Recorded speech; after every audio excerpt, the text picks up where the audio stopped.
Hi everyone, we are back on our YouTube channel, OverSimplified. Harvest Jack has been a much discussed topic ever since his release. With this guy, I think Undead Horde is filling out quite nicely.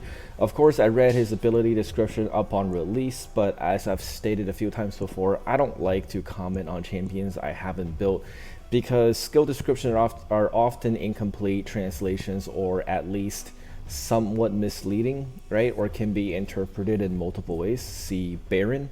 It would appear that most people don't actually share that particular distaste of mine, and that's fine. Jumping to conclusions in my book can't count as exercise too. I have no qualms with that. Some people did pull him from shards or fuse him day 1 or day 2, and word on the street, as well as these reviews here, really are kind of fairly negative, although the reviews are looking better today than what I've seen the last couple of days. I actually thought his kit looked amazing upon first glance, and after fusing him last night, I want to make a case for why I think he in fact is amazing.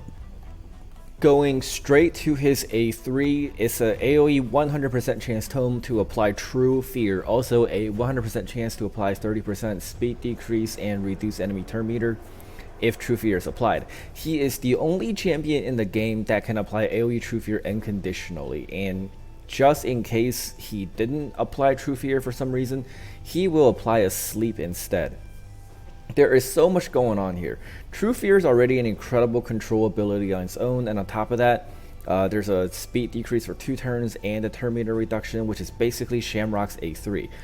On top of all that, just in case True Fear fell through, there is a C++ style catch statement in that AoE sleep. How is that anything but incredible? His A2 is also an AoE. It's a bunch of if-then clauses.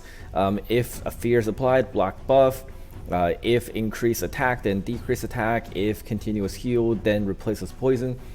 I don't think this ability's effects are too amazing right now, but it could certainly become meta for new content like Void Tower, for example, but nonetheless, it's an AoE attack.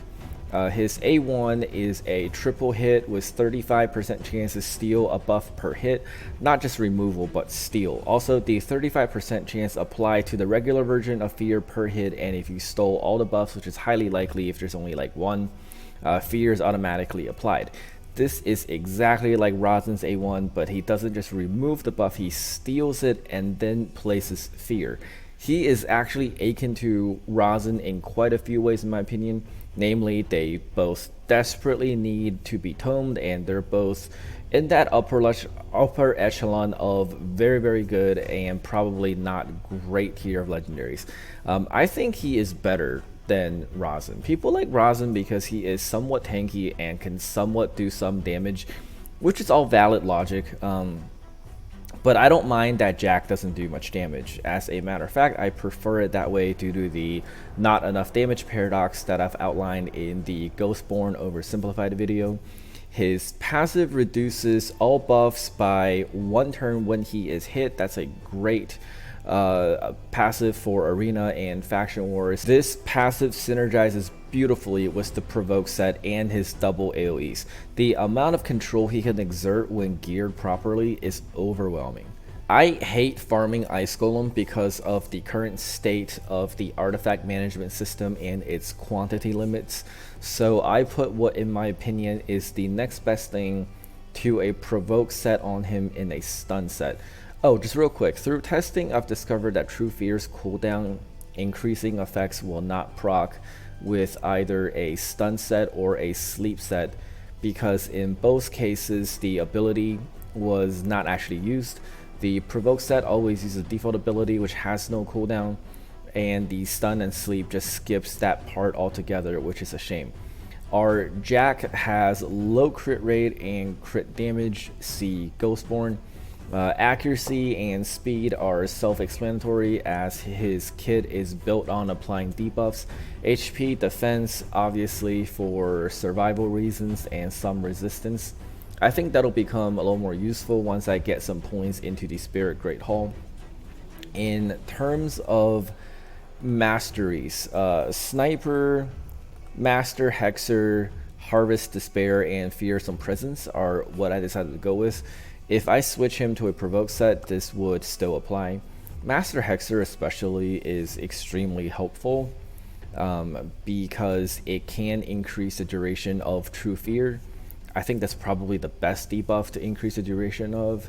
Debuff extenders a la Warlord, Vizier of Vela, Septimus can also do that. It's a shame that they're not in the same faction as Jack. Otherwise, it would be, I think, a relatively easy stage 21 win.